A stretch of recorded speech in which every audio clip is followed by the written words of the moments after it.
Many things are still a baffling mystery in our world. Science doesn't quite yet have all the answers or all the keys to unlock the secrets of our universe. Every day somewhere someone sees something they can't explain. Something that we're told is not there, is not real, or simply doesn't exist. Too many reliable people tell of sightings and encounters with the unknown. The myths, legends, folklore, and old wives' tales are usually based in fact and in reality. When a witness to such a strange encounter finds no one believes them and faces ridicule from people they trust and love, they turn to us. Good night, everybody. Good evening. This is Mary Catherine Scruggs, and we have Dorothy Sullivan and Ashley Jacobs on the line tonight in a podcast with Alabama Bigfoot Society. Our goal here tonight is to start up fresh with a new podcast and remembering Brother Jim and his devotion and his dedication to the Bigfoot Society and remembering him tonight. We also, in the next few weeks, we're going to start having some other podcasts, inviting people over. I said the main thing is remembering him tonight. Remain is remembering him, yep, and some of the fun things that we had. I mean, I don't know if you watched that last video that I did. I made it after he passed. That he was honestly, and somehow they had to be tracking where we went, because in the last 2 years before his death, every time we would go and we'd find a place that had a lot of signs, and we'd go and we'd make sure we'd go in the middle of the night so nobody would follow us. And we would go and we would hear the Bigfoot, and we'd hear the knocking, and we'd hear the rock caps and everything, and even heard some yelling. But always, within 3 weeks of us having encounters there, they would come in and start logging. He didn't like that. Well, I had that experience here. Yeah. Yeah, I can imagine. I wouldn't want somebody destroying my home. Yeah, but I laughed. He did a video. He said, "But don't you put this on until after I'm gone." I said, he drove past and he says, another somebody taking somebody else's home, talking about the logs on the log truck. And he says, "I hope when I die and I get to hell, God puts me in charge of the thermostat, because it's going to be hotter than hell, loggers." But he understood that the loggers were trying to make a living, but they didn't have to come in and destroy it completely like that. That bothered him.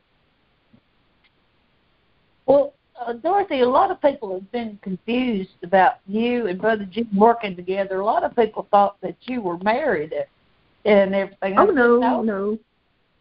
Yeah, that's what I said. Yeah, y'all wasn't married. Y'all were just good friends, and you did a lot of his video work.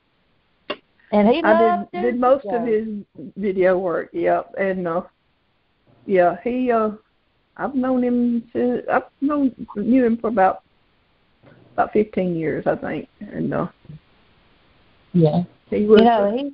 He could be a character. Oh yeah, I'll never forget what he did to me. But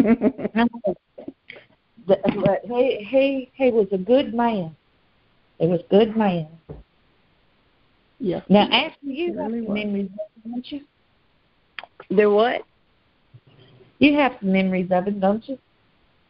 Yeah, I remember, the videos coming up. And, yes, Dorothy, I was one of them that thought that y'all were a couple, that y'all were married. No. So I'm sorry about that, but... Hey, that's okay. I thought y'all were cute like I told my ex-husband, when I get rid of you, I'm not getting married again, and I'm in it. Yeah, it just he was a great guy.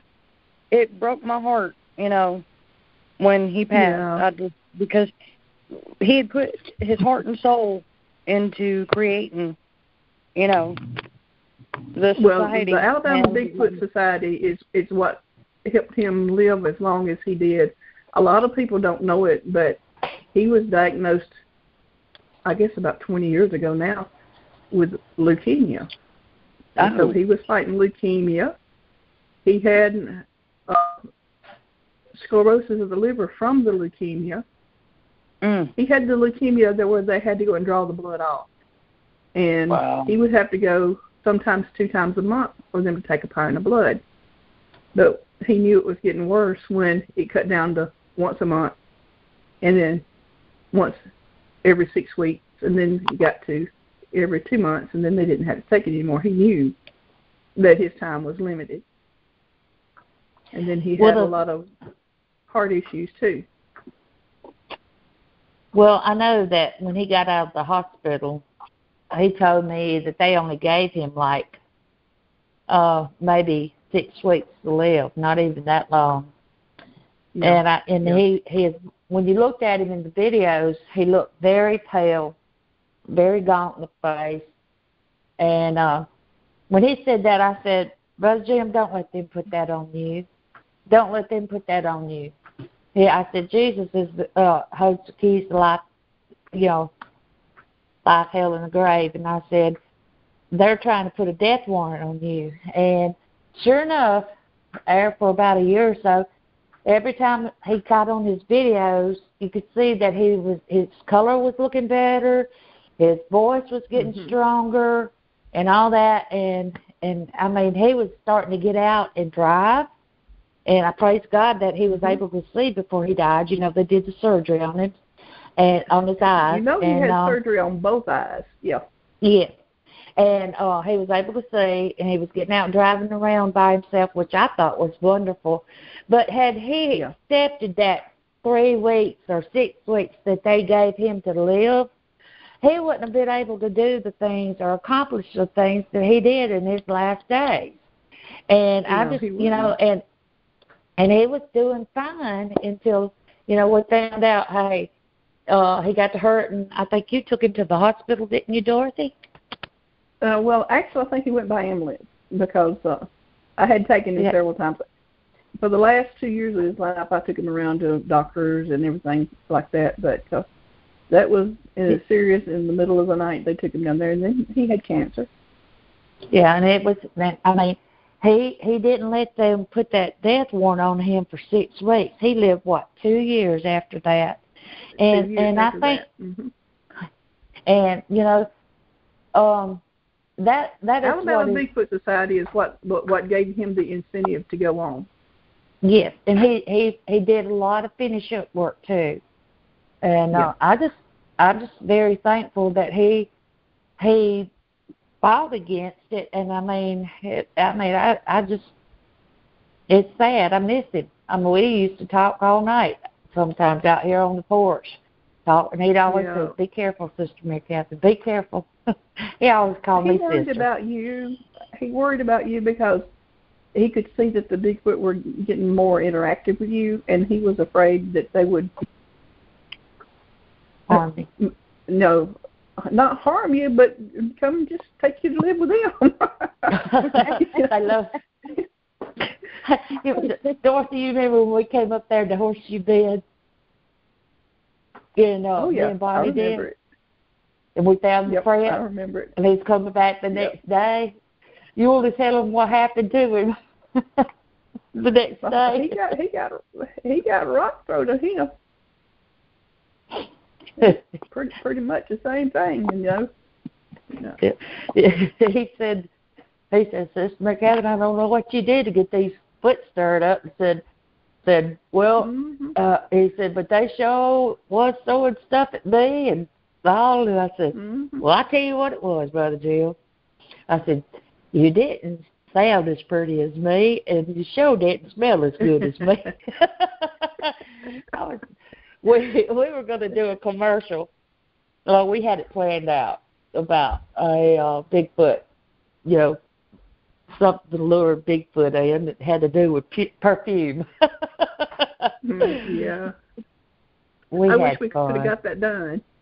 Yeah. Oh, yeah. It's a lot of fun. Yeah. Yeah, but we like Dorothy said, well, we could still do it. I was talking to her about the other night, and she says, we could still do it. Now, how are we going to do it? Can we put Jim in the video somehow? I can't put him in there. Yeah, well, yeah, because, I got all my editing equipment. I can do wonders, just like I had him disappear when he went under that limb. Really? Yeah. Yep. What would be the good one would be the one that Bigfoot hit him upside the head with something. Oh, yeah. That was fun. That was when we were making the comic rock strip. pattern. Yeah. Yeah. And he was going to write a children's book about that. Really? And how that. Yeah. Yeah. And I've still got all of the words and everything that he wanted in there. So if I can make myself sit down and draw, and I can't draw as well as he could, we might try to get that either a coloring book or a children's book together in his memory. You know what's going to happen? We all going to sit here. We all going to sit here and watch it, and he's going to be in that video. Yeah, we're going to boo-hoo. But no, he had a great sense of humor. Dorothy, y'all during the time that y'all worked together, y'all got a tremendous amount of reports, and I know you don't give out names and locations. Oh, yeah. And he always put them down and everything. Do you want to share some of those accounts? I have access to a few of those. Unfortunately, his son was not very big into the stuff, and I think he's destroyed all of it. Oh, bad. Oh. All of the records and stuff of the Bigfoot sightings and everything. I don't know that for sure. I will try to contact him again, but I don't know that he will give it to me. But he told me I could have it, but never got back with me so I could get it. So yeah, that would be cool. Definitely be in the hands of somebody that can pass it down and keep it, alive. Well, what I'm hoping is, and maybe this is wrong of me, what I'm hoping is he sold it to somebody else so that they could have it. If they sold it to the right person, not somebody that's going to go in and try to harm the Bigfoot. Yeah. That way it wouldn't hurt my feelings at all, Well, now, talking about Brother Jim, he dealt with a lot of things. He dealt with, the Bigfoots, the swamp apes, some other cryptids and stuff, and then he dealt with the University of Alabama on Reuben Stutter. And we had a hoot when Comedy we did that Central. on Comedy Central. Yeah. Yeah, Comedy Central. And they have a lot of footage that didn't get used, but if they ever go back and use any of it, it'll be a hoot. Oh, really? Yeah, everybody respected him. Reuben Stutter, he lives in Birmingham. Didn't he come down to the University of Alabama to hear y'all speak? Yep. Well, I don't know that if he was at the university, but, we've been to Birmingham several times. And we've got called in for a lot of shows that, we had to go to Birmingham. And, but there's a lot of things that we did that a lot of people don't know about. We've done shows for the Boy Scouts. We went up to some I don't know whether they're not paranormal. They're other shows that in Huntsville up there where there's a lot of sightings up there at Mentone and all. Mm-hmm. Yeah, we went up to that area. He did a lot of UFO sightings too. He did, but I'll tell you something else, and and I regret it because I told him, I said, we need to get you on film. We need to get it on film. He had one of the best encounters, and it was documented, and he was put under hypnosis and told the whole thing to a psychiatrist, and it's recorded. Really? Yeah, some happenings that happened to him, and they went back. after this happened years ago before I even met him, but he got where he was scared to get out of the house because he had been abducted, and they took him and they did the past life regression, the regression, to find out what went on, and they told him about it, and he had been abducted by a UFO. And wow. all of the stuff that he was telling them about, they went back and they found records of the man's name and the history and how he died. And it was, spot on what he had said. What did they do, take him back in time or something? No, what they implanted something in him. And that was something else that the doctors at the University Hospital were going to look into. Where the first time he had problems with his eye, where it started bleeding, it left a square hole in the back of his eye, and they said that had to be done by somebody. Yeah. Wow. But it happened a day after he dreamed that he was abducted again. Wow. So I'm saying maybe he wasn't dreaming. My thoughts about that. I'm sure there's a lot of people that experienced UFOs and stuff like that, and I've told y'all my thoughts. You know what my thoughts are, don't you? Oh yeah. Go ahead. I don't want to believe in them. I got enough with the Bigfoot. I understand you don't, but to me. Oh, I'm not going to say that he was lying and it's not real. No. I'm not saying that at all. I know he's not lying, because I will tell you myself, I have been abducted myself, and I was 9 years old at the time, and we were out playing hide and seek in the yard, which my mom didn't let us go a whole lot of places, so all the kids came to our neighborhood in our house, and we played hide and seek. We'd have about 10, 12 kids playing hide and seek. Well, I hid in the front yard, and the next thing I knew, I was in this blue beam of light, and it gently set me down on the swing in the backyard. Mm-hmm. I don't know what happened between the time I was sitting here hiding and the time I went down, and I don't know what time. How long was you gone? Yeah, that's what I don't know. I don't know. I really don't know, but they were looking for me. I was hid real good. What, Ashley? Did Jim ever say, or did he have like some sort of estimate of how long he was gone? It was several hours. Well, y'all several hours. Because I'm like Mary Catherine. I mean, I'm open-minded to a lot of stuff, but when it comes to stuff like that, I do have a lot of questions. And no, I'm not saying you're lying. I'm not saying he lied. Mm-hmm. But there's some reason it sounds strange that somebody would believe it, but I do.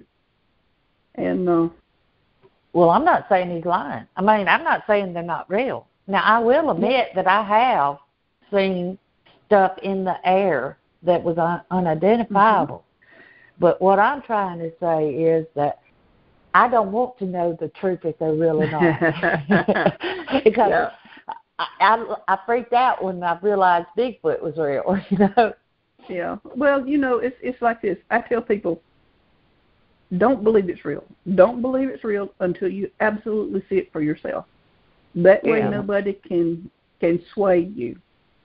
That's Bigfoot. Well, that's how I got started. Anything paranormal. Yeah. Go ahead. But always be skeptical until you find out for yourself. Well, I mean, it wasn't like, I loved growing up and stuff like that. I've always liked anything paranormal and just stuff like that, interested in, cryptids and whatnot. And, I've lived in places since I moved around a lot being in the military. My dad was in the military. I'm a military brat. And, I lived in New Mexico for 7 years. And, that's supposed to be one of the hot spots for UFOs.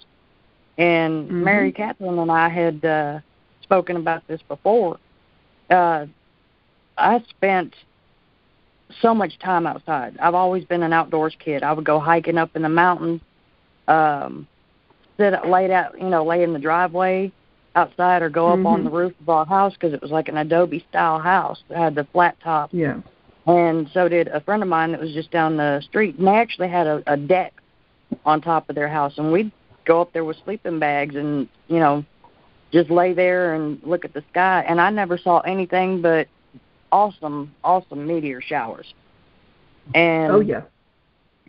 I'll tell you, I told Mary Catherine this is one thing that really made me kind of question it, because, my dad he was pretty good, high ranked in the Air Force before he retired, and he did deal with a lot of classified things and whatnot.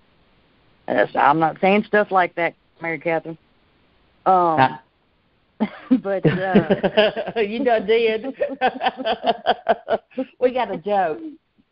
But yeah, I asked him one day. I looked at him. I said, "Since you're retired, can you, are UFOs real?" And he just looked at me and he said, "I cannot confirm nor deny it." I mean, that means it's true. That's what scared me. I was like, oh my gosh. But, he holds true and still keeps, that classified information. They're not allowed to speak about anything, even if they are retired, even though you got retired people or people that were discharged and not. But, that do come out and have stories and do videos and interviews and tell about what they saw, and they reveal classified. And there's times when you see that the government is releasing classified material where they've got, the cameras from the planes that see something and they're trying to follow it, and it's weird and whatnot. But yeah, when my daddy said that, I was like, oh, wow. Well, when I first knew they were real, we heard reports of it, so we'd sit outside as kids because we wanted to see one. You know how that is. And we'd see a lot of strange lights in the sky. But we were sitting outside one night, and there was this light in the sky, and we watched it. And you could see it. It would blink, blink, blink, blink, and you thought, oh, that's an airplane. But it flipped up on its side, and you could see it going around in a circle. The lights all the way around it blinking. And we said, time to go in the house. Dorothy, I want to remind you of something. Maybe you want to bring that out. Do you remember the night you and Jim were doing some work, and y'all lost like 3 hours, 2 hours, or 3 hours? What was it? That's been a lot. That's happened to me a lot.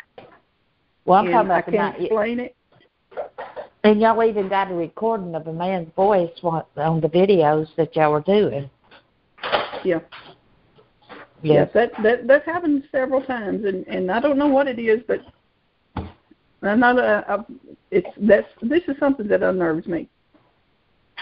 Several times I've got in the car to go someplace like. I live 150 miles from Tuscaloosa. Okay. I get in the car to go to Tuscaloosa, and it's going to take 3, maybe a little more hours to get there if you drive the speed limit, which I do. And you get there in an hour and a half, and you say, well, I remember going to this point, but I don't remember going to this point, and then I'm here already, And your clock shows, and I got to where I write down the time. I check the time when I leave a place, and I check the time when I get there. I've made it from my house, which is an hour away from Auburn. I've made it to Auburn in less than 20 minutes. Hello.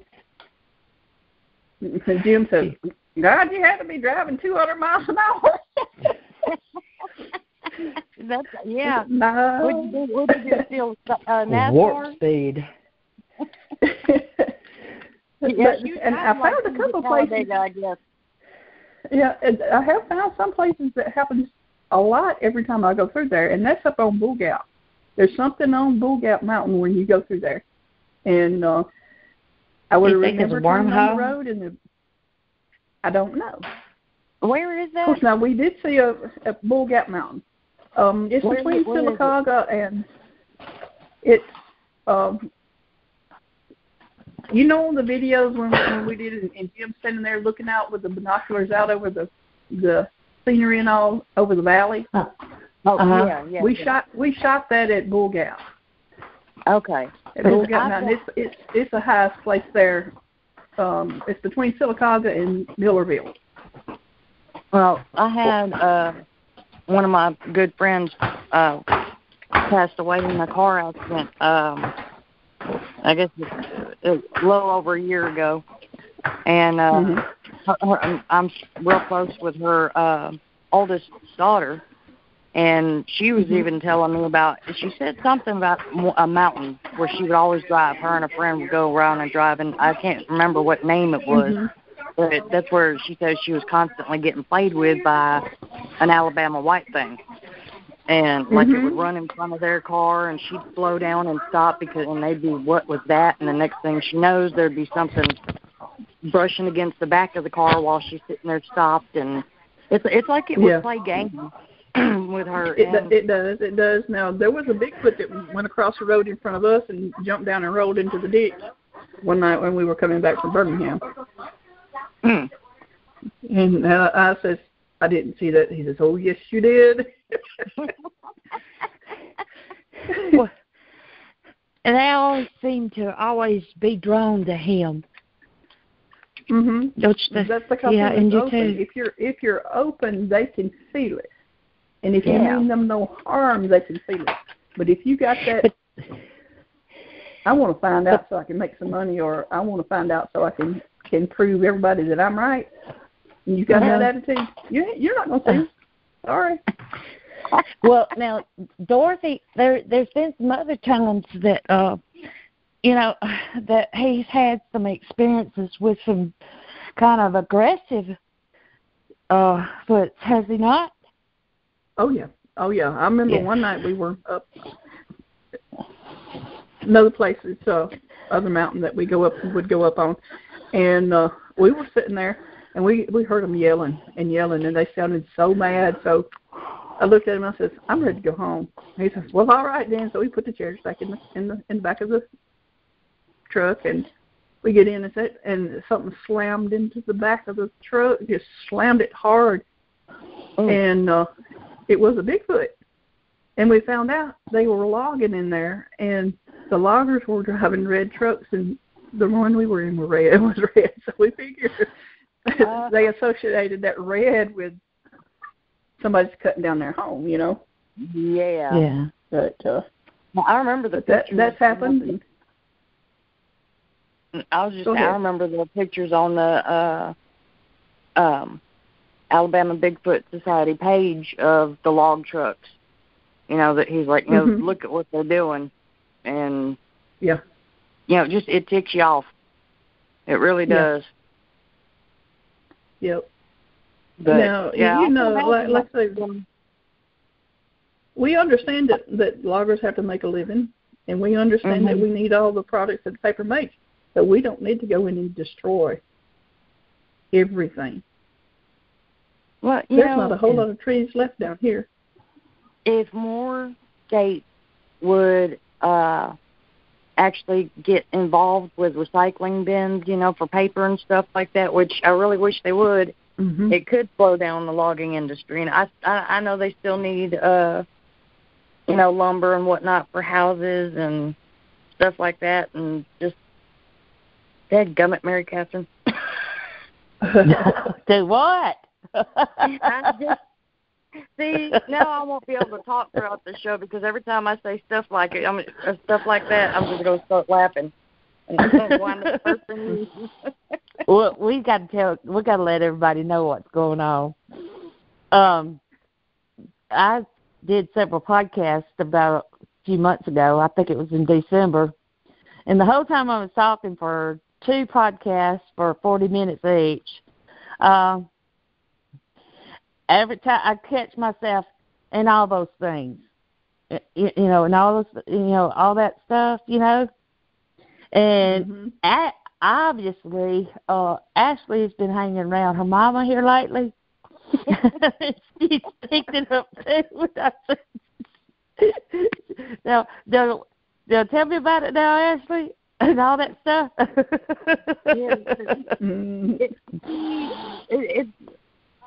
Okay, going back. That's a southern thing. from the beginning, though, when me and Mary Catherine met, we instantly clicked. We had, we're kindred spirits. I'm here. We just, really love being around each other. We love talking to each other and stuff like that. And she started calling me her sassy daughter, and I called her my sassy mama. And then now, I don't know. It didn't work last time. The more I talk to her, I start sounding like her and saying stuff like that. I even began to tell you how many times I said it to her earlier on the phone today, and I would catch myself and I'd start laughing, or she'd turn around and say, "You just said it again." I'd be like, "Dadgummit, Mary Catherine, quit! You're a bad influence on me."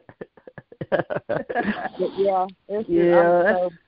she said she was going to do a count. I've got to do a podcast tomorrow, and she said that when she listens to it once it's posted, she's going to sit there and count. And I owe her $1 for every time I say and stuff like that. I probably owe a lot. Brother Jim had to say and I can't tell you how many of those I cut out. I got real good at it. I could go snap right in there and get it. And if he stuttered, he hated that he stuttered, and I'd have to cut all of that out. I think he stuttered only when he did the videos, because when I talked to him, he would never stutter. I think it was just his nerves on the videos. It's a nerve thing. Yeah, it is. It is a nerve thing. But no, Brother Jim, I think he's smiling at us right now. That's one thing about it. He wanted his work to go on, and I know that. Yeah. Yeah. And so here we are. That was the main thing that he worried about was his work going on. He wanted nobody to give up on protecting the Bigfoot. Yeah. Because he was worried they'd come in and just, destroy them if they found out. That's the reason he was so secretive with areas and everything. Oh, yeah. Well, he got to be. Yeah, I'm very tight-lipped about any kind of place. I just give general area, but no, I would, as far as any experience. Well, basically what we did was we would go down to counties. You get to counties, that's all you got, Yeah.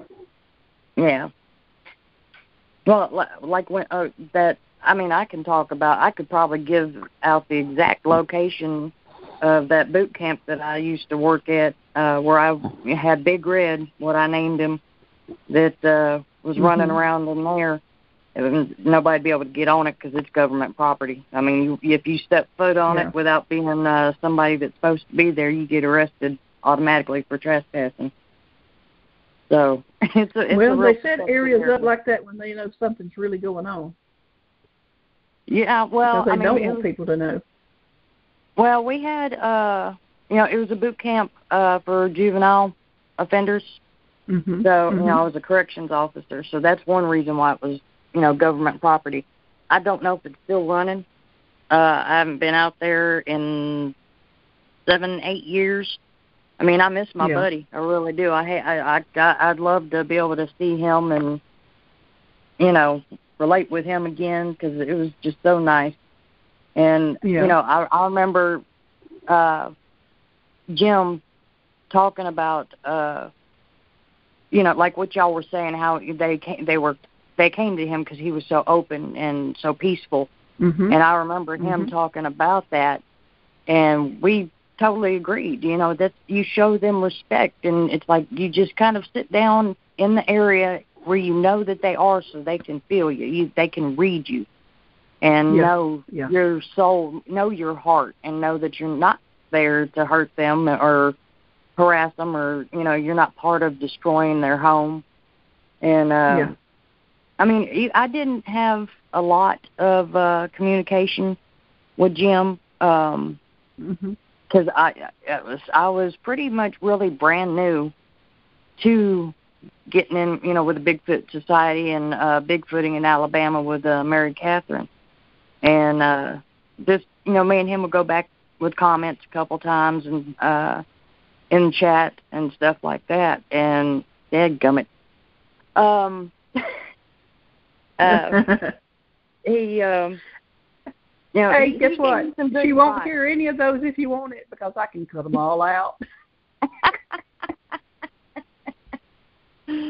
Well, no, he gave me a lot of good advice, and he was so sweet, and I admired his dedication and his passion for it, and you could tell that was just, and like you said, the Alabama Bigfoot Society kept him going because that was his passion, and he just, he loved it. And when you got something like that can keep you going and keep you fighting, it's a good thing. And it kind of shows that he's not crazy, when people call us crazy, for those of us that believe and none of them do. But, yeah, I mean, he was definitely a great man. And I really do wish he was still around so I could get more advice on certain things. And I do talk to other people, but it's not the same. It's not Brother Jim's advice. Yeah, he had a different way of looking at things than a lot of the people do. Yes, a very different way, and I loved his approach. Mm-hmm. He was an awesome guy. Yeah, he was pretty much, and y'all don't know it, but he had a little bit of a temper sometimes. Oh no, not Brother Jim. Did you get to feel his wrath, Dorothy? I think I might have a couple of them on there, but it didn't happen. It didn't happen a lot. More than likely, he was laughing all the time. I know one time I think it was when we came up there to Tuscaloosa, and he came with me that time. And I brought him up there, and we were riding down the road, and this guy on the motorcycle, he said, "There goes the motorcycle." Just like that. And we went riding on there, and he said, "Oh boy, there's another motorcycle." And we just laughed and laughed because it was just this way he said it. Hey, let me tell you something. That day, the first time I ever met him in person was at, what was it, Taco Casa? Yeah, Taco Casa. And y'all had just came from the university, and he was hot and sweaty and everything. And and we had talked together on the podcast, and you'd been up to the house and stuff, and he wanted so badly to come up here, and he never did get to. And but this being able to meet him in person for the first time, it was just a real true blessing to me. And then he invited the me and Bonnie came up there to, was it Horseshoe Bend? At Horseshoe Bend. Yeah. That was a good day. It was a good day. Oh, by the way, there's still many, many signs in Horseshoe Bend now, because I went through there today. And, a lot of times I'll go and I'll sit there, and I know he goes there a lot. I know his spirit is there some. Yeah. Him and Chico, because that was their place to go every day. Now, Chico died right before he did. About a year before he died. Yeah, but he was in the hospital when Chico passed. That his son was taking care of him, and I don't know. He had to have some kind of surgery or something, and he died in the surgery. But he was really, really old. Yeah. Yeah. Yeah, I know. Well, I'll tell you what, it's just, what do you think he'd be saying to us right now?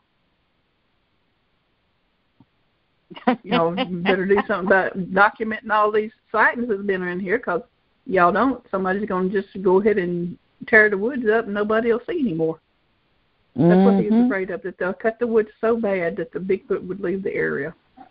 Yeah. Well, I'm so glad that Mary Catherine has so much area around her.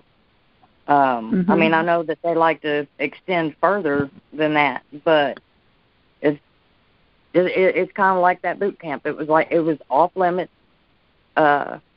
So there were no real it's a safety zone. They couldn't do nothing.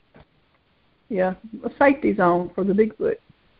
Yeah, and I mean that since there was no hunting or anything like that, that place was full of deer, and it was just, I think Big Red lived in a mine shaft, and or down one of the mines. Well, one of the theories that we didn't get to observe much because we just figured it out when Jim was without his eyesight. Not completely out. It's after he had his surgery, he couldn't get out by himself. But we would go past these places, and we would see where the Bigfoot had bent limbs over, and then a couple of months we'd go back, and it would be covered with kudzu. And he's wondering, wonder if they fix those up and live under the kudzu. And it would make sense to me because the kudzu leaves would turn the water, And it's something to think about. Oh, yeah. And they'd be hiding right in plain sight. Oh, goodness. Now, let's see, what time is it? We've still got a few more minutes before we got somebody else that's going to come on. Let me ask you this, Dorothy. Do you have any videos of Jim that you haven't posted yet? I've got a lot of videos that were made at the same time that he did the video that we didn't use all of the cuts out of. I got really a whole jump drive of them. Not jump drive, external hard drive. Yeah. But I don't have all of them because he had them in his laptop, and I sure do wish I could get that laptop. But it's probably been erased now. You reckon? I hope not. I hope not. You don't have any. I have some irritating thoughts about some of the stuff, but I can't speak it out loud because I don't want to put no energy behind it. Yeah. Goodness. Do you think? Well, let's just just pray that he hasn't deleted it and that you will get it. All things are possible, So we're just going to believe that. That's true. I mean, just like Brother Jim, when we went to the University of Alabama, who would have believed that a professor from Russia would call Alabama Bigfoot Society to do a class at the University of Alabama? And he actually wanted us. When you got somebody like Jim, that a respected he was guy, humble. Yeah, he was humble, and he was very well liked and respected.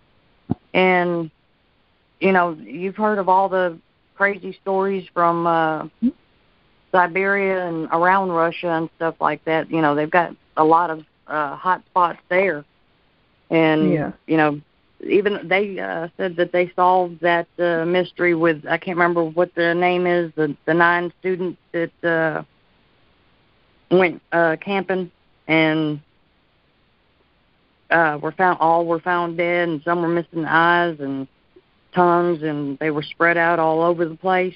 Y'all remember that? Gosh, what is it? I don't remember much about that, but I haven't kept up with a lot of article. Yeah, I saw an article, I think it was last week, where they said that the case was closed now because they determined that they were all killed by an avalanche, which kind of, avalanche knocked your eyeballs out, right?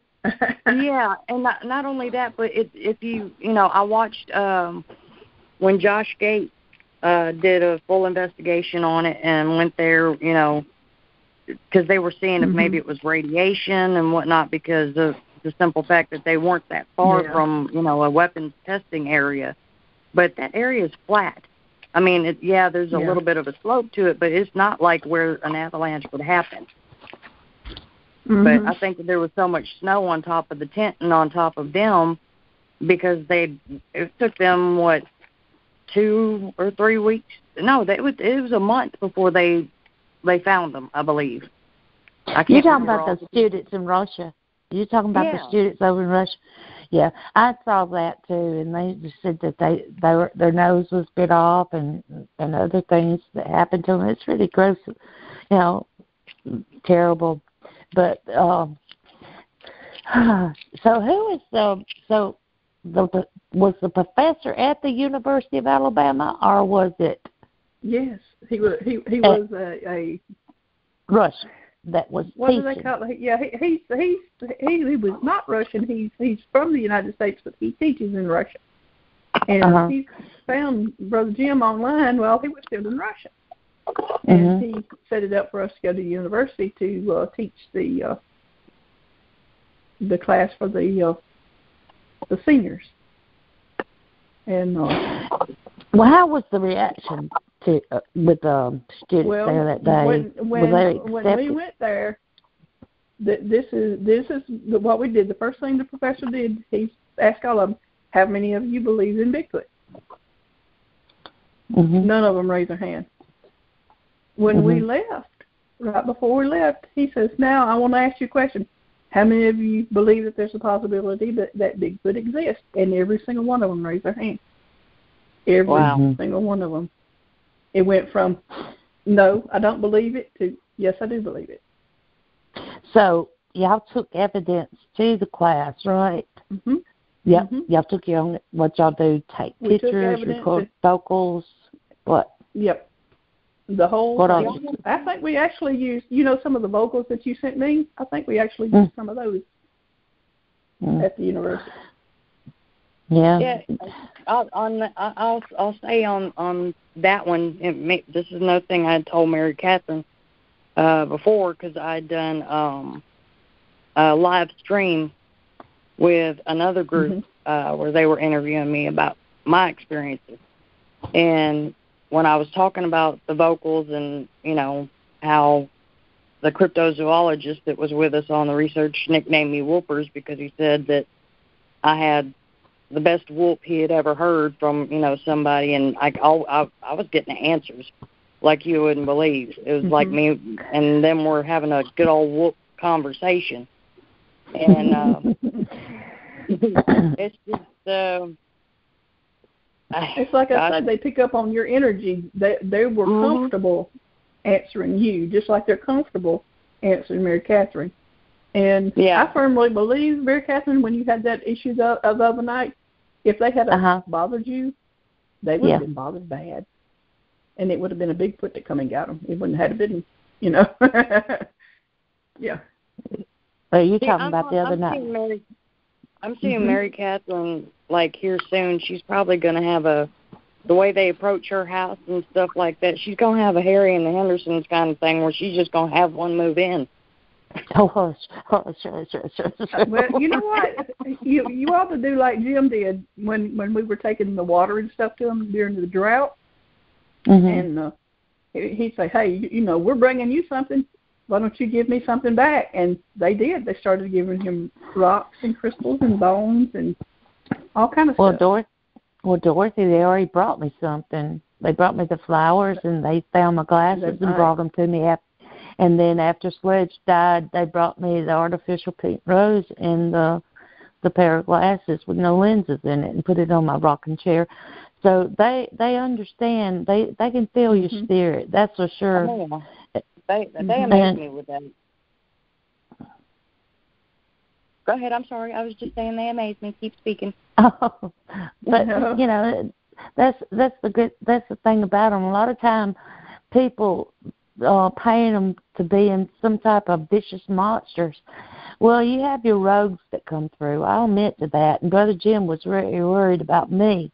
I know he was worried about us ladies going up there to investigate that man up there up in Winston County. And he told me, then we found out what was going on. And he said, "No, y'all not going." So, but you can sense it, and and the one thing about it, I wouldn't want to get if there's a Bigfoot angry, I wouldn't want to get in his way, And I got But you know what? Well, they have a right to be angry. Because you know yourself, if somebody pushes your buttons to a point, you're going to lash out at them. Mm-hmm. And they have taken, people destroying their homes, people tearing up the place, taking their food by killing the animals and stuff there so that they don't have anything left, destroying the landscape where they can't grow anything, you know. Mm-hmm. Well, you know that awesome audio that I captured that I had analyzed, and it came back. Well, that happened in 2016, and let me tell you about that. That was during August.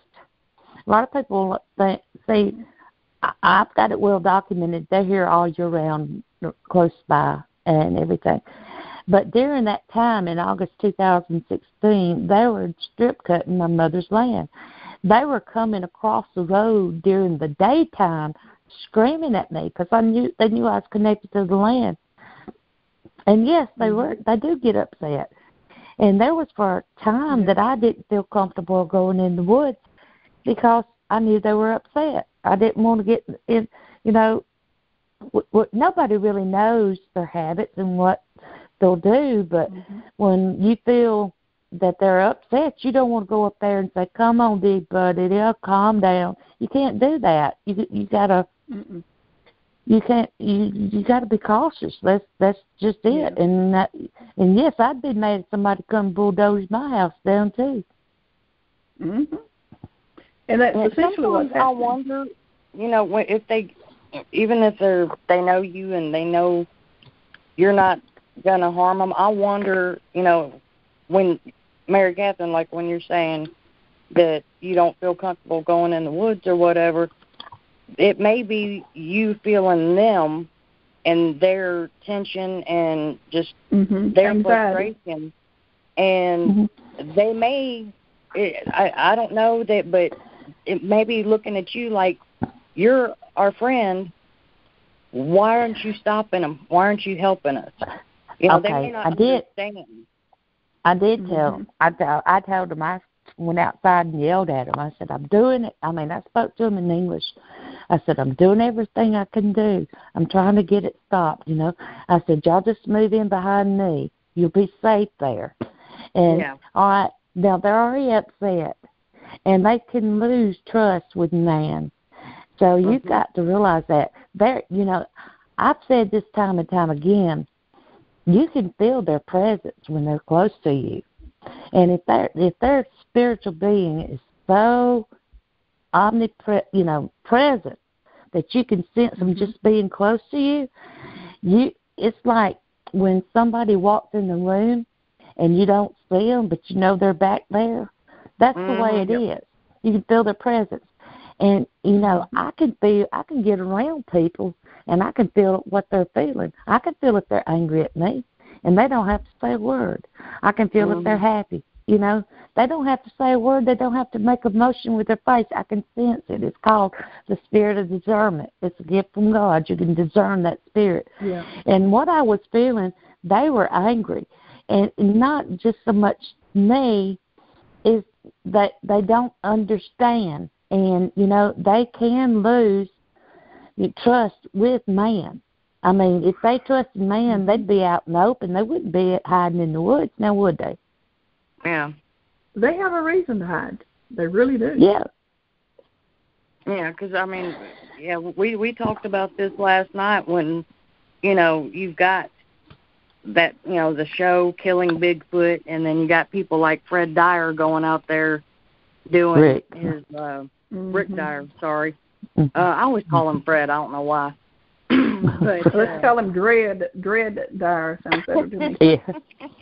But, yeah, I mean, and we all agreed last night that, you know, he's the one that gives those of us that are legit and that do have a passion for this a bad name.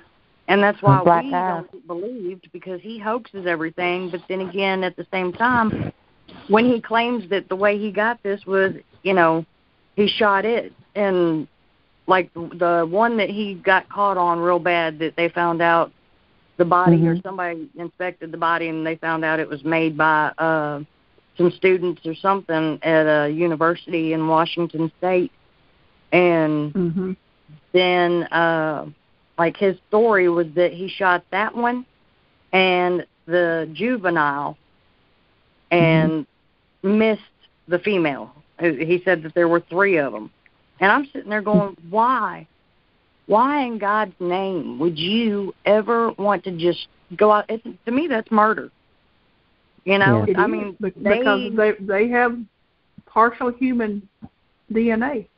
Yes, it's been proven. But and they're intelligent, you know, and it's people, you know, say that they're apes or something like that. But no, I mean, yes, their DNA is something off the charts, but yeah, to me, they're human. They're just.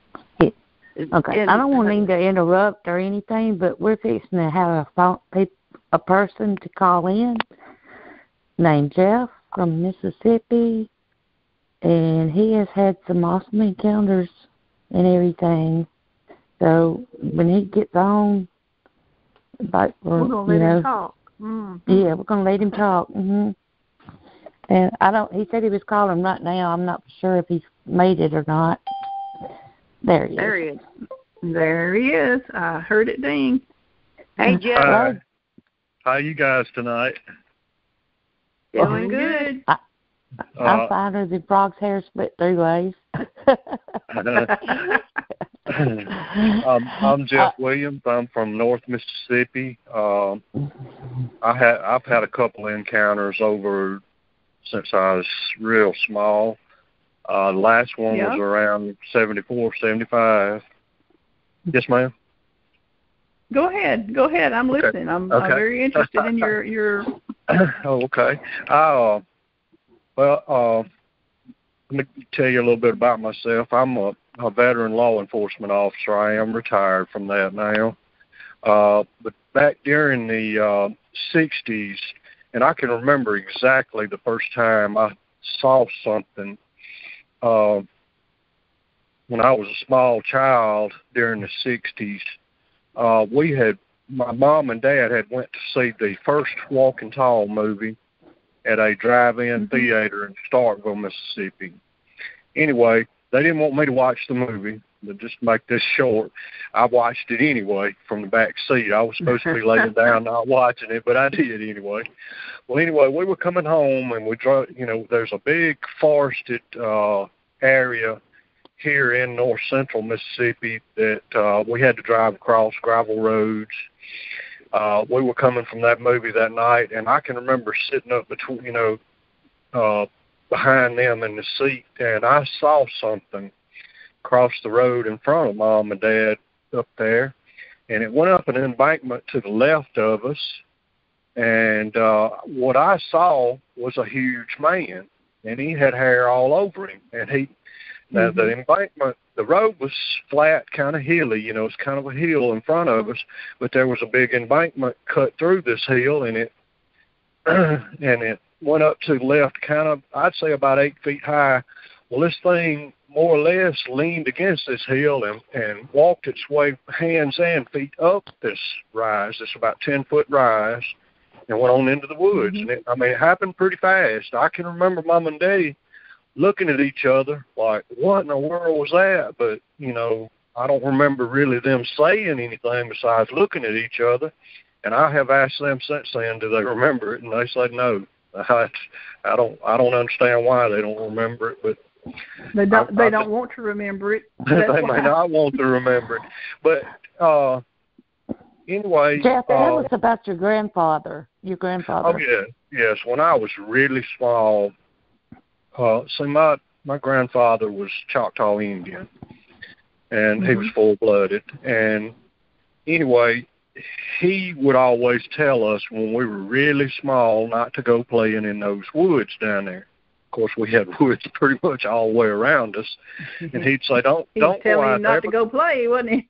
He was telling us not to go play in those woods. He said, "Stay up here around the house because that old red devil is down there."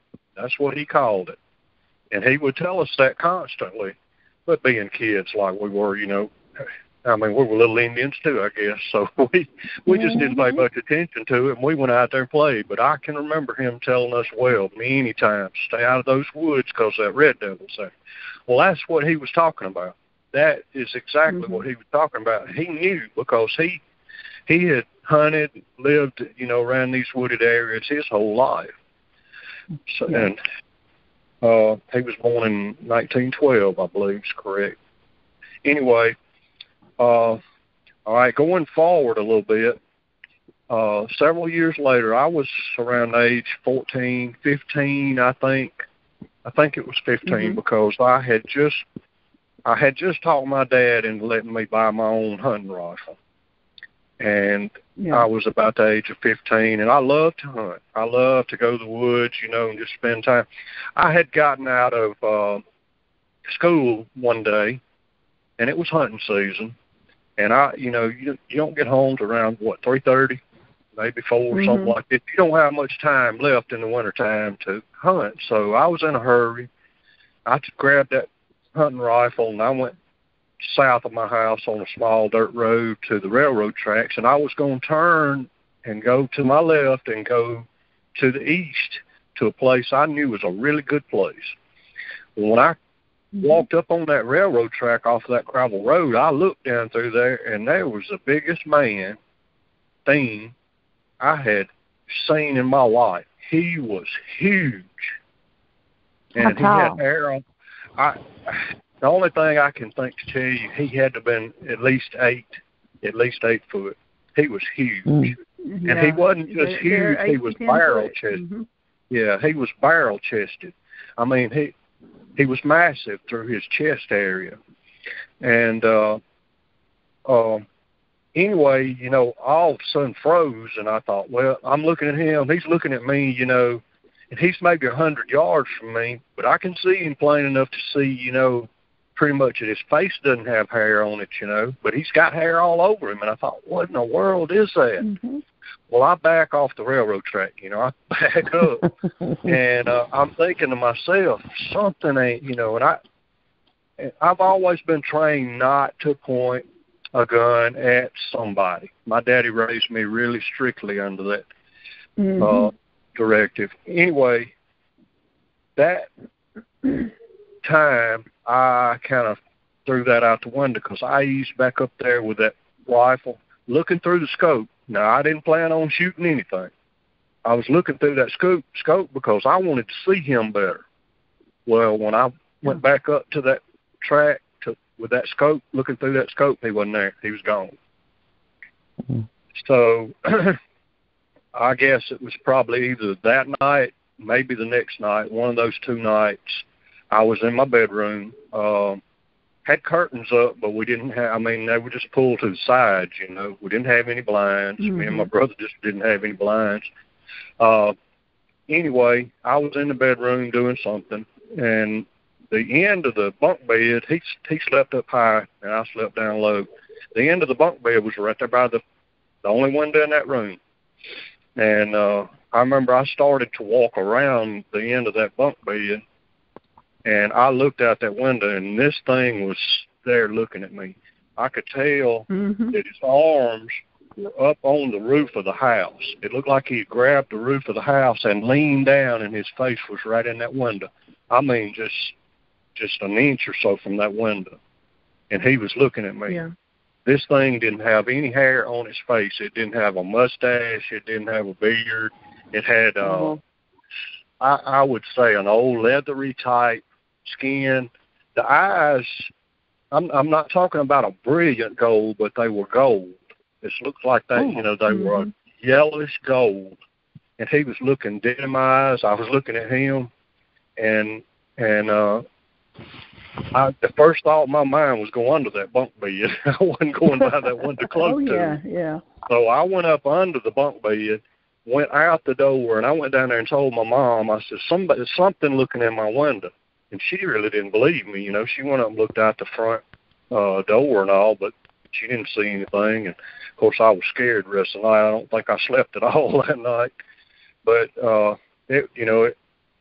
it didn't look like it was any threat to me. It didn't threaten me anyway. Anything like that. Now, my law enforcement career started way years after that. And I haven't seen anything since probably 1975, 76, somewhere in there. That was the last time I saw that. But I have heard things in the woods here. I still live very close to that area, within 3 or 4 or 5 miles of that sighting. Do you hear any rock tapping or I have never heard a wood knock that I know of. I've never heard that, but I have heard them scream, and it's unlike a big Brahma bull or something like that. I know what they sound like. I know what a bull sounds like. And this is even deeper. It's really, really weird. And when they do that, it feels like it vibrates the floorboards, don't it? It does. It does. It really does. And it just runs through you. You know, what in the world was that? You know. Well, didn't you say you had your car running when you heard it? Yes. The first time I heard that, I was sitting in a car. I had the windows down, but I was sitting in a car and I heard this thing, and I mean, it was mad. It was mad.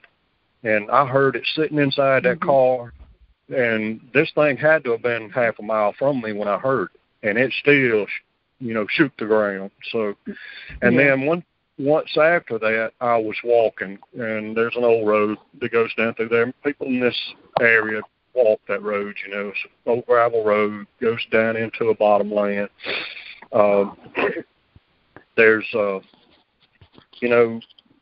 There's no houses down it or anything like that, so people like to walk there. Well, I've walked down through there, and I've heard the same thing. And one thing I noticed about it, the next time I heard it, was the dogs around that neighborhood to the north of me. They sounded like they went to, like they were panicked. They heard it. They were panicked. And I thought to myself, that's really weird. It didn't really scare me, and I was down there walking. It didn't really scare me. But, it panicked those dogs. They knew something was out of place. Something was wrong.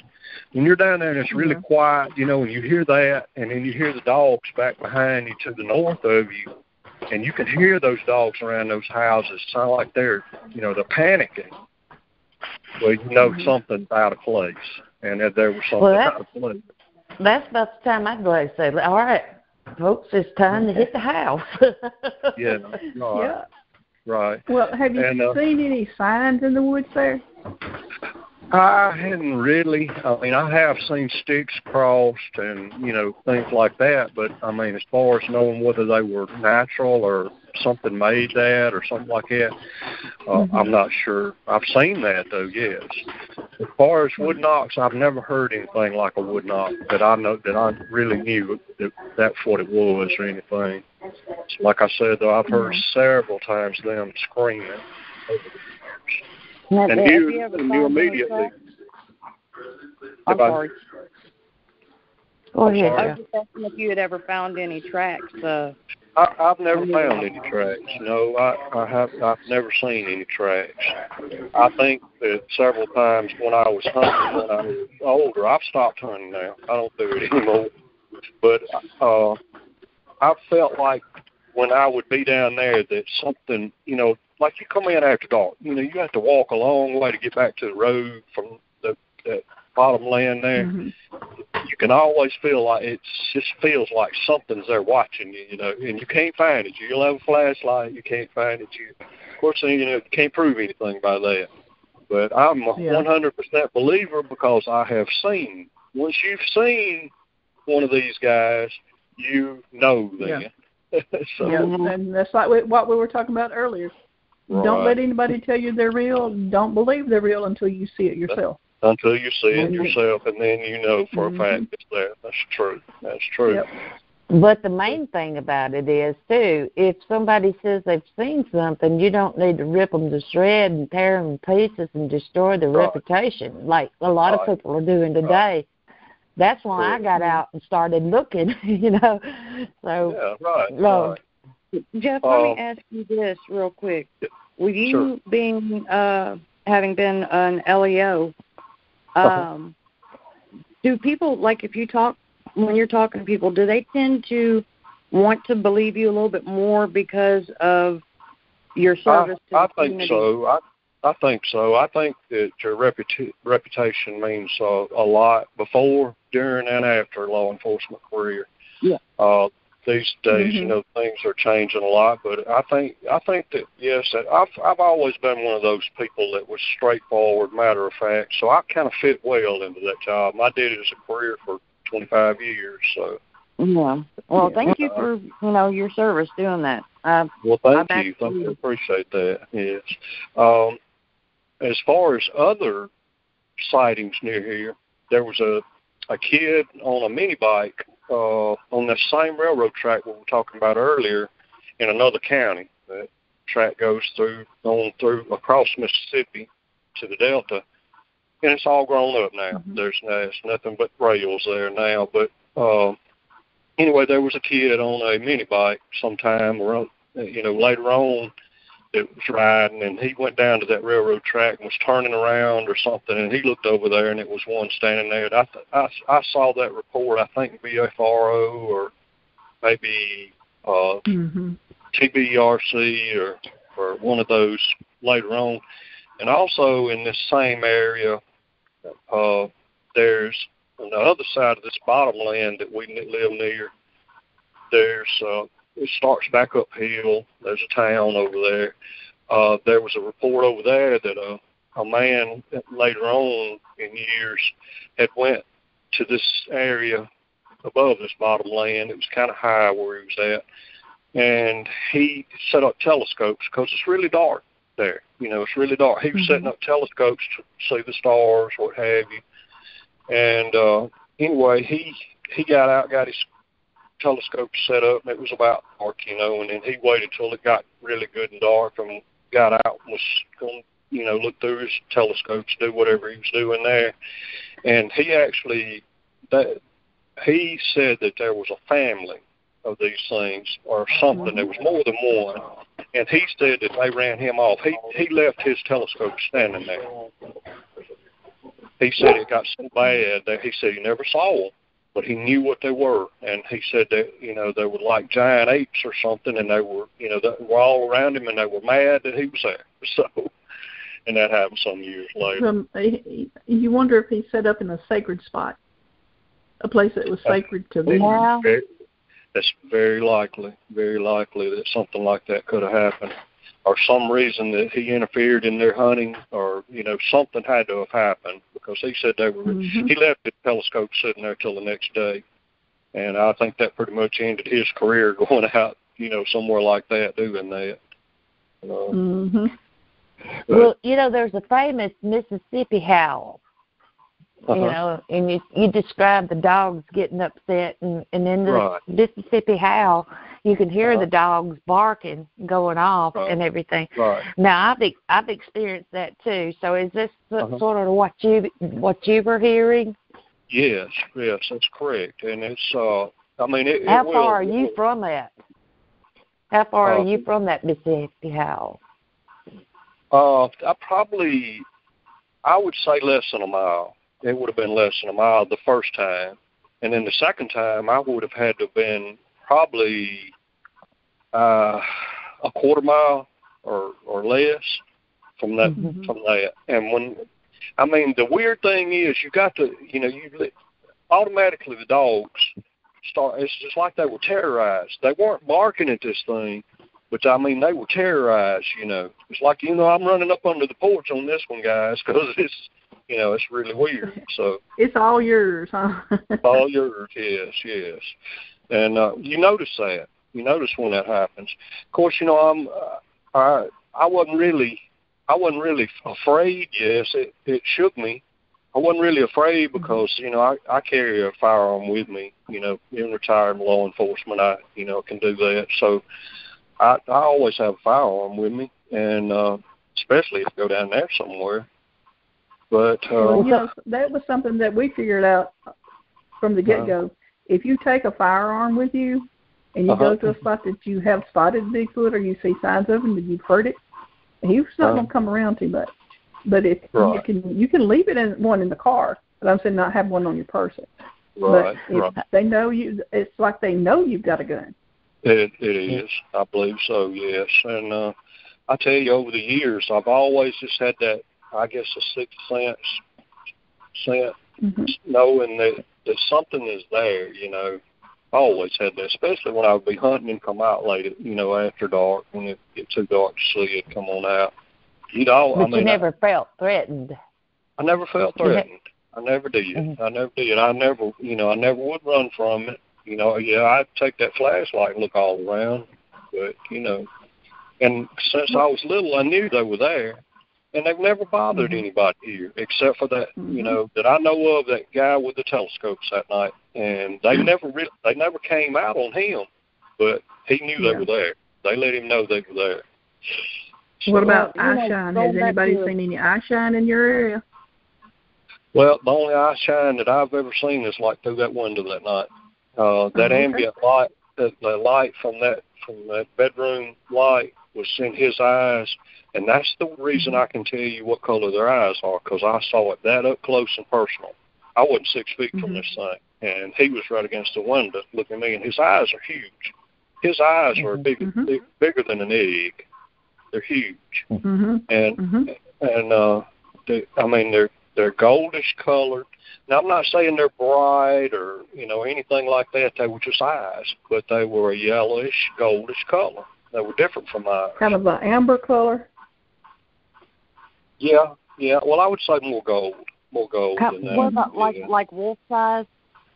Yeah, I would say something like that. You know how wolf's eyes are different from ours, but only a lot huger. And, I've got a timber wolf, and she's got beautiful golden eyes. Yeah, right. So it's like that. Yes. The face, it had little wrinkles in it. It wasn't bad, but it was a leathery, brownish. And the hair was really a reddish. I would say the hair is a reddish black. Yeah, red devil. Right. Yeah. And but what kind of mouth expression did it have? Did it have a closed mouth, or did it grin? Did it grin at you? It was closed mouth. It didn't make any expression. It just right there in that one spot looking at me. Wow. And the mouth is wide, of course, proportion with the face. I didn't see any ears. I didn't see I don't know if the hair was over, but I remember seeing that full-on face right in front of me.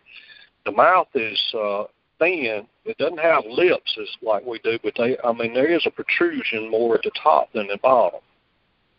And of course, the face is leathery. There was no hair on the face whatsoever.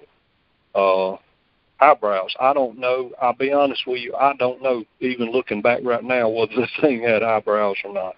I don't know. What about his nose? The one I saw did not have the flat nose like they show on the one that I saw up close. Well, it did not have a flat nose. Well, this one was flat. It was flat and wide and spread out at the bottom. Yes. Oh, it was wide. Now I didn't, but it didn't look flat to me. Yeah, but He didn't look. He didn't look like he was threatening anything like that. It's just whenever I turned around from whatever I was doing in that bedroom, next bedroom was probably 12 by 12. I had to go around the end of that bunk bed by that window, and I didn't. Because I saw him, but I had to get out of that room. He was too close to me, and all I could think about was getting out of that room. And, I thought he was curious, and he wanted to, check you out, like, hey, what's up? I think that he was just as curious about me when he saw me on that railroad track as I was him. Is what I think. And he came to see me. Is what I think. Well, this is what I take up from what you're saying. All right, you knew they would exist. All right, you saw him, and you had a gun in your hand, but he saw your heart intent and that you wasn't going to harm him. He followed you home. Now, even though you've had such a tremendous face-to-face fighting with him, you have not went out and tried to hunt them down or trap them in any way. And, and they were looking at your heart, and they could feel that from you from the get-go, and I believe that. Well, I do. I honestly believe that you're right about that, yes. And I've never meant them any harm. And like I said, when I went out on that railroad track that day, I had the gun in my hands, right? I had the scope on there. I couldn't look at him right then. But I backed off the railroad track. Like I said, my dad was really strict on us about where we pointed that gun, So I didn't want, if this was a human being, I didn't want him to see me point that gun at him. So what I did was backed out, and then I put that scope up where he couldn't see me, and I eased back up at that track to take a look at him. Well, all I could see through that scope was railroad track in the distance. He wasn't there. I mean, he was gone that fast. But your first thought was that he was a human being to start with. Yes, well, but the only problem, though, was he was way too huge. He was way too huge to be a normal human being. So I knew something was wrong. That's why I eased back out with that scope to look, and he wasn't there. What about the hair on his body? Was it long, shaggy, short? What? How was his arms? It was long. I would, looking back, I would guess that probably his hair had to have been a foot long, probably shaggy. Wow. Yeah, it was long. Yeah. It'd be under time, too. Real quick, going back to the guns, Mary Catherine and I carry pistols when we go out. And it's not because of them. It's because we know that there's hogs and other things out there that, if you get charged, you definitely want to have a protection for it. Yeah. Yes, and but like you said, they see your heart. They know that those guns are not for them. Right. And I think they understand that, we are, even though we're supposed to be, the superior, or, top of the food chain kind of thing, it's, there's so many things that can hurt us because, that's why we have to hunt with guns and, bows. To be honest with you, I was just thinking back, and even that night when he came up and looked through that window like that, I never really felt threatened. Sure, I wasn't going close to that window, and I got a start from it, but I never felt like that he was threatening me in any way. And you was 15 at this age, right? I was 15 years. Yeah.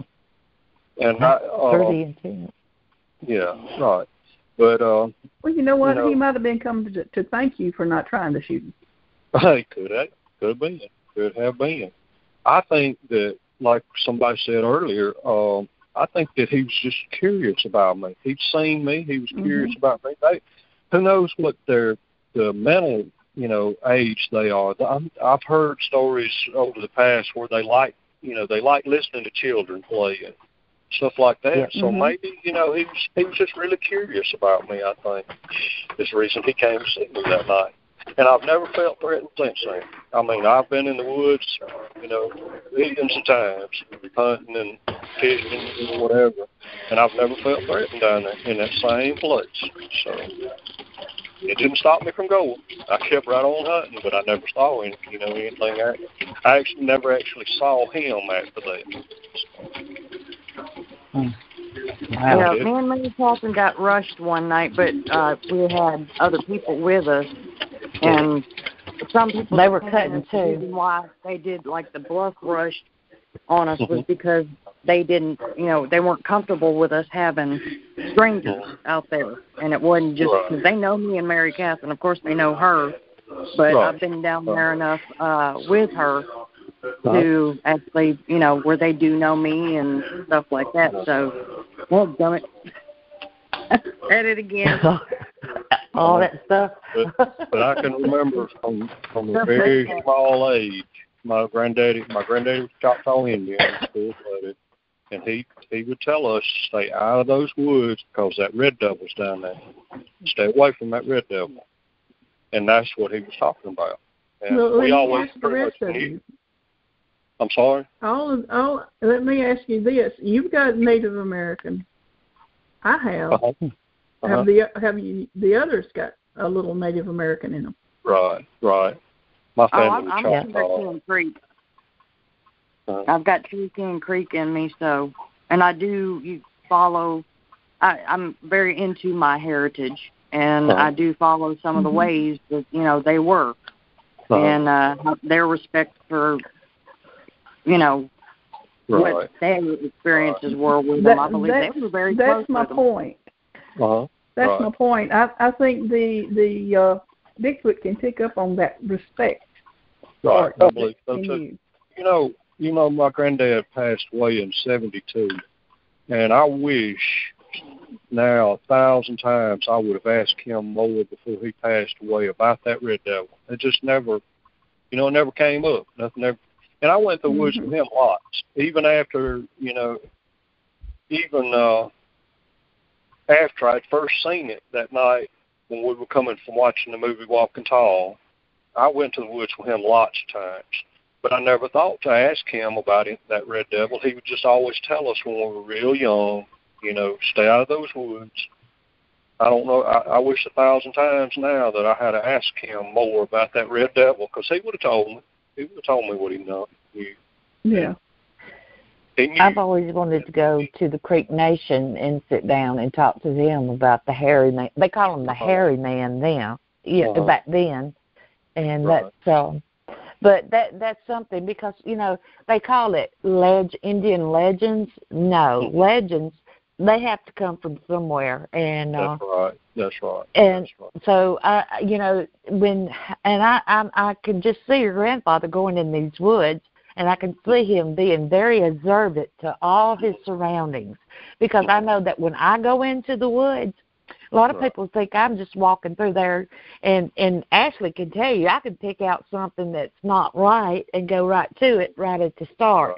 So I know from being observant myself, I know your grandfather being full-blooded Native American, that he was very observant with all his surroundings, not just part of them. Yeah, and his thing in life was hunting and fishing. I mean, he was constantly hunting and fishing back in those days. I went with him lots of time. I can tell you something about my grandfather. He wasn't that social or anything like that. He had a shop where he did he worked on vehicles and stuff like that, But he passed away in pretty close to that same area, about 5 miles from there. He actually passed away in the woods. There was a little bitty pond. There was a little bitty pond that I know where it's at now, but I didn't know it back then when he passed away. My dad did, because he found him. But there was a small pond on the side of that railroad track that they had dug when they built the railroad in there. And that pond, he would sit. There was a cross tie buried in the ground, upright. One end of it was buried in the ground, and he would go and sit and watch that little pond and watch the deer come up and drink. He had little deer friends that he would sit there and talk to. Wow. And that's where he passed away. He was leaning against that post. My dad knew that he would go down there a lot. He didn't know exactly where, but he found his car parked, pretty near there. And they couldn't, it was late at night, and they couldn't find him. And anyway, my dad went down there and found him sitting there. So he passed away, with his dear friends, which I think is a good thing. But, I hated losing him. Way to go. Yeah, but he was very Indian. I'm telling you, he did have a car, but he lived and breathed the whole way. He sure did. Mm-hmm. We would all be better if we still did. We would. We sure would. And I sure loved him. I sure loved and still love him a lot. But yeah, that's all I really know to tell y'all. Now, my brother's a true believer. I've never sat down and talked to my brother, and I was just with him today. But he bound to have seen something somewhere in his life, and we've never just sat down and talked about it. And maybe I can find out more. Why don't you sit down and talk to him and see maybe if he wants to get on a chat with us one day? I will. I'd love to do that. I'll talk to him. And in fact, he's coming today. I'll ask him about that and just see. But I'm going to tell you something about my brother. I'm not saying he's antisocial, but he doesn't like talking to a lot of people. He's Indian. He's got a lot of Indian blood in him. He just doesn't talk. Well, it comes out in some of us more than it does others. Yeah. But I'll talk to him. If he wants me to relay it, I'll do that. But, just whatever. Yeah. I'll ask him, though. I'll see if he wants to come on and talk to y'all sometime. He's a great guy. He really is. Do you do you ever just want to go on a Bigfoot search? I have always wanted to do that. Yes, I've always wanted to do this. Yes. I just never had the right opportunity at the right time, but I would love to do that, yes.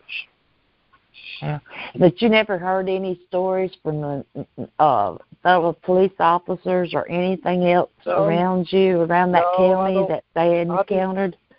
No, I have never heard anything from the other officers that I can remember. I haven't. And I don't think I ever told. Do you think that they're too scared to speak up? Probably, but the reason that I don't see a problem with that because it really happened. This all really happened. Yeah. I mean, and how can you deny that? And I would tell anybody about it. I mean, I'll tell you tomorrow the same thing I told you today, or next year, or 10 years from now. It happened, and that's the reason that I've always felt we've had several reports from officers, and some up from state troopers, but they don't want their name and everything put out there. Well, I can't say I blame them because they're supposed to look like these people that just don't believe in that type of thing. Or UFOs or anything like that. But I'm not like that. When something really happens and I saw it with my own eyes, I know I can tell it. I'm just, I'm not shy. Well, speaking about UFOs, we were talking earlier tonight. So have you had any encounters of the, unidentified? I saw something when I was a kid. I don't know what it was. I'm not saying it was a UFO. But I did see something, and that was back, oh my goodness, it would have been in the 70s too. It would have been early 70s. My mom and dad, we were living in a rental house back in those days, and we moved to the actual spot where that I was living when I walked down to that railroad track. And we were building a house there, and my dad had went down there and put the power box on the wall. He was building the house himself. That's what he did. My granddad was a mechanic, but my dad was built houses for a living. He was a carpenter. Anyway, he was building this own house. Of course, we were all helping, and we were building our own home, and he went that evening and was putting the electrical box on the wall out there. You put it up yourself, or the contractor puts it up, then they come hook it up after it's been inspected. That's what we were out there doing. It was at night. He got off work, came in, wanted to do that, so we were there doing that. And I was holding the flashlight for him while he was up there working on that box, doing something to it. And anyway, something came over the top of us. I didn't see any lights. There was no lights on this thing. And the only thing I could think, it might have possibly been is a dirigible. I could hear a whining sound. I mean, I really don't know. I don't know what it was, but I remember I was holding this big flashlight my dad had, and I shined it up because this thing was just above tree level, and there was great big oak trees there, and it was shaking the leaves on that tree, the one that was directly over. I couldn't see any stars anywhere. This thing completely blacked out whatever was up there. So anyway, the leaves were just shaking. It was just a violent shaking, and you could feel it. You could feel this. Anyway, I know this sounds weird, but I shined the light up on it and was looking at it, and I wouldn't say they were steel girders. It was something different, but the only thing I can even mention it being close to would be some type of steel girders, but it wasn't a steel girder. And that sounds like the thing that Jimmy and I saw when we went to Little River Canyon, and we thought we were driving under a barn. Anyway, my dad, when I shifted the light up, I was supposed to be holding it for him. Well, he tells me, shine the light back up here, I can't see. You know how Dad's going to do you. Anyway, I told him, Daddy, there's something up there.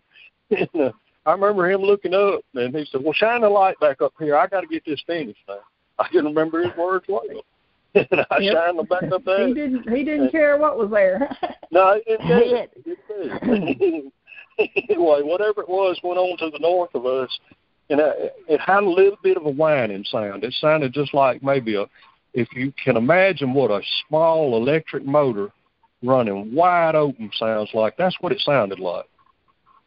That's what it sounded like. It sounded like it was in overdrive on a small electric motor. And but now I can't say that was a UFO or anything like that, but it's something strange. And the only thing I could think maybe possibly it could have been a dirigigible. And I just didn't know. What is a dirigible? A dirigible is, you know what the Hindenburg was? A huge balloon that the Goodyear balloon. Yeah. Right. And I don't know that. I don't know what it was, but I know it was weird. And but it had no lights. It didn't have any lights. I didn't see any lights at all. No, it was completely dark. And what I shined the lights on was I would have to say a dark gray, something like that, But I don't know what it was. I have no clue what it was. And at that same time, there were several people around. Of course, that was the UFO years, is what I call that time period. There was a lot of people reporting back in those days. But I don't know what it was. And Dorothy, you said you saw something. You and Jim saw something similar. Yeah, we did when we went to Little River Canyon. We drove off going to the store. Well, it was the time we stayed in that old log cabin up there. We drove off to the store and got turned around somehow, we thought, and we drove under this barn thing, and it had the like you said, the rafters and everything. We went to the store and we turned around and went back, and there was nothing there. It was gone. But it was stretched out over the pasture, and we thought we were passing a great big old barn. And this thing was huge, but it was just above treetop level. It was huge. Right above treetop level, and you could. It was just there. We just thought, and it had lights on the bottom of the one we saw, though. I heard it coming. We thought it was a big barn. Right. Okay, I'm going to tell you my UFO encounter. I told you I'd seen something, but I don't know what it is. That's what a UFO is. It's an unidentified flying object.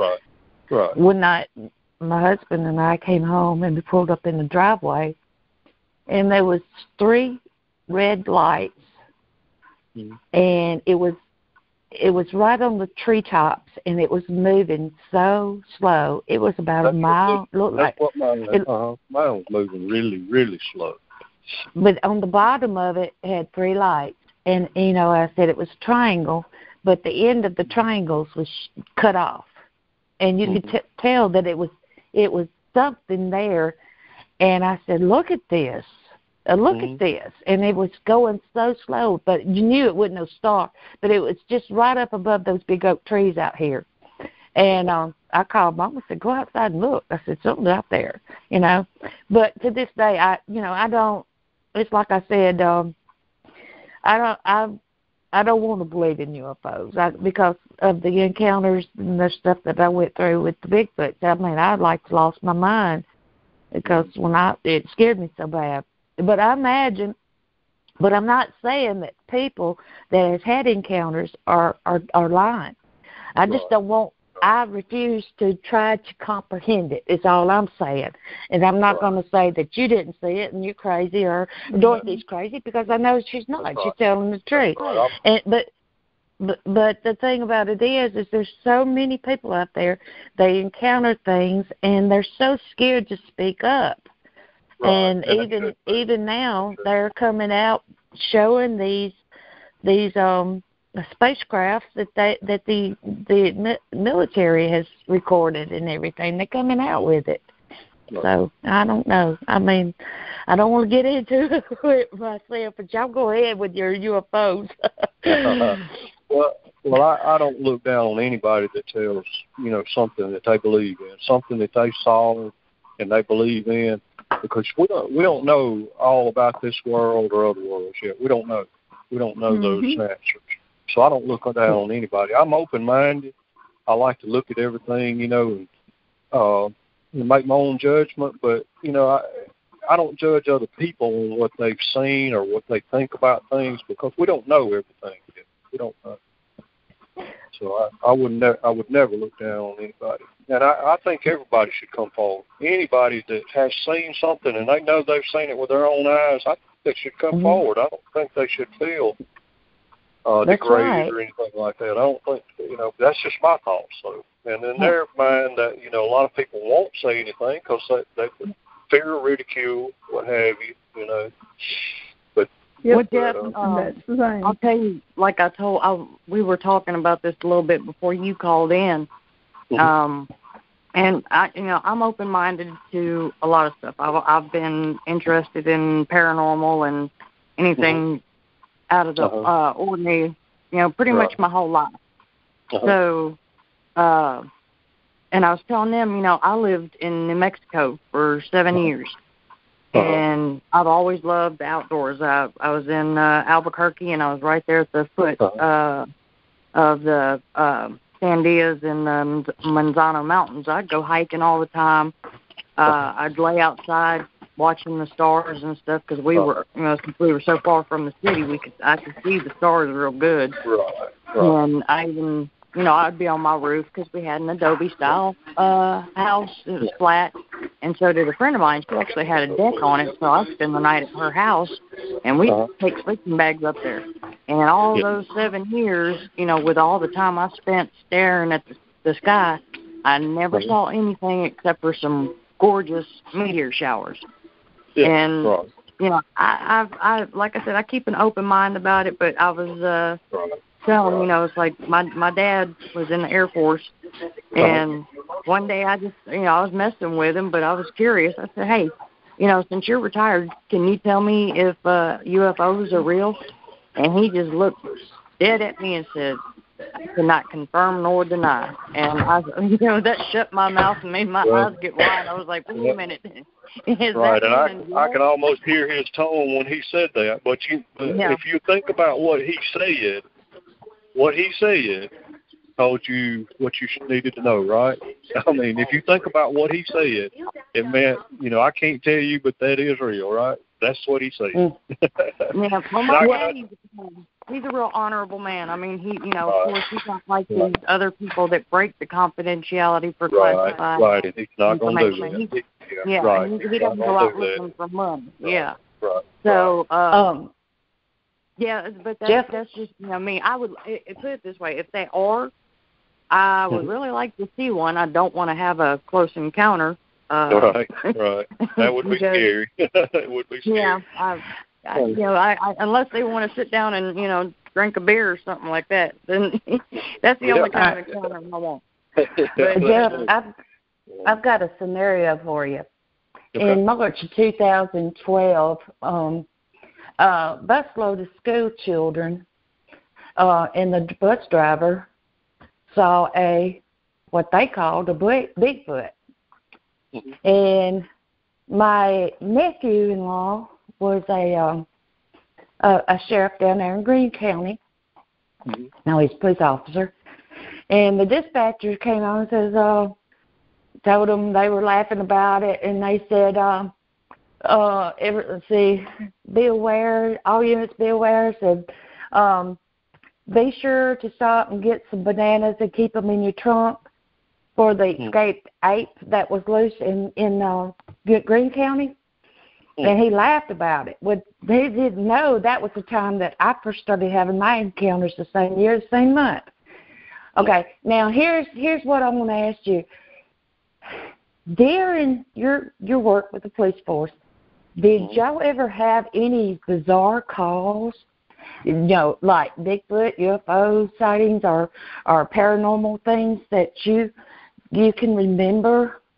I can't. I did it for a lot of years, but I can't remember anything to that effect. I sure can't. I mean, could you imagine if somebody says, all units be aware there were lights in the sky, or something like that? They never had that? I never had that. But I can tell you there is a safety manual that is relative. There's a safety manual that law enforcement and firemen get, and it has a section on unidentified flying aerial. There is, yes. If you'll, and I think it's pretty much public knowledge. You could get up with one of your local firemen. They can tell you about it. There's a section in the safety manuals that deals with unidentified flying in case there's a crash. What they need to do, who they need to contact, what they need to do. I don't have one of those manuals now, but I can remember going over it with other officers during the years that I was in training classes, what have you. But there is a manual out there as far, safety, and a volunteer fireman or a regular fireman could probably lead you to it quicker than a law enforcement officer could, because they live in other words, they exist. Do they, if they call it out over the speaker, do they give it a code or what? No, I don't there is remember. A code for it. Yes, there is. Okay. Jim had an encounter with one like that. Yep. Nearly got arrested by the men in black. Yeah. Wow. But it's detailed. There's a detailed section in there that tells you who to contact, what you need to do, in case of something like that. But that's just for UFOs. I've never heard anything in my law enforcement classes or training that, pertain to Bigfoot. I never had any of that. Because I would have been an expert on that one all of a sudden. I had seen before. I would have been able to say, yes, I know he's saying it, but no, I never had any of that. Well, I was just wondering, because there's a lot of scenarios out there, and but they told you how, through the book, they told you how to deal with it and everything. Right. I had an officer come by here one night about 4 o'clock, so I went running through my yard, scared him to death. So, I know that there are officers out there that have encountered, but they're too scared to talk. I mean, they were ragging this officer before anything. So, but that's what I wanted to know too. Go ahead. I honestly think, though, that my point of view, my own personal thoughts, any officer that sees something like that, officers are out all night. I mean, people don't know this, but they're out there 24/7. I mean, they're out there all the time, day and night. You got your night shift deputies or night shift police officers. They're out there 24/7. If they see something, I think they should let somebody know. I don't know what context. I think it should be a report written, and let other people know that something's going on. It's just my thoughts. But so many is in fear of losing their job. Yeah, because they feel like they're going to be ridiculed and they're going to be looked down on because they a lot of them feel like, I think that integrity is more than me telling this. I don't want to say anything. Have you ever seen the videotape where the officer's going down the road? He's got a female in the car with him. I think she's a reporter. And all of a sudden something runs across the road in front of them, and they see it and didn't know what it was. And, I mean, you can see clearly in that video, and that made national news, what have you. That was in Georgia. It was, right. And, I think things like that should be brought out to the public. If it had happened to me while I was out here as a deputy in that car, I would have, of course, I would have videotaped it because we had cameras, had all that stuff by then, and I would tell the world if I could. Yes, I wasn't worried about it. But another thing, I would love to go on a hunt, y'all. I would love to go out one night and just have fun, doing this. I would love to do it here, but I don't know the logistics of that because he is here. There is one here. And seen or heard in a long time, but he's here. That sounds fun. We'll come over their house. There you go. I'd love to come out there and check it out. Yeah. How about you, got Dorothy? property that we can go on. I mean, we could do that. If Right. you got Y'all come over sometime. I'll be property. glad. Yeah, I'll be glad to Right. escort you around. Yeah, show you the general area here, and it's prime area too. Yeah, I've got a Mary Catherine, I'm going to let you close it out, okay? All right. It's getting about that time. Well, we do appreciate Jeff from Mississippi being with us and giving us account of his encounters with his Bigfoot thank you all these all years. very much for having me tonight. And we do appreciate Dorothy and all of her hard work, and I appreciate Ashley Jacob joining up with us too. And I'm Mary Catherine Scruggs, and we're Alabama Bigfoot Society. And if you would like to come and be a part of our podcast sometime, send us a text message on Facebook, and Mary Catherine Cunningham Scruggs or Dorothy Sullivan, Ashley Jacobs. We'd love to have you to come on and be a part of us. And we do, like I said, I do appreciate Jeff, because I know, I told him, I said, when we started this up, he was the first one to pop in my mind. And I think he's been an excellent witness and everything. So I'd like to wish everybody a good night, and God bless. Till next week. Okay. Thank all you right, all. See you next time. Yeah. Okay. Thank you all. All right, everybody hold on. Everybody hold on. Okay. Can we still talk? Dorothy? Hold on just a second. Yeah, everybody's still on the phone, but let me go Okay. here and turn the... If you like this video, I hope you give us a like. If you like what we're doing down here in Alabama, I do hope that you subscribe to the channel. And I guess with all that being said, before the mosquitoes and flies eat me up, I'll see you next time on the next Alabama adventure, getting close to Bigfoot, and Chico and I will see you on down the road.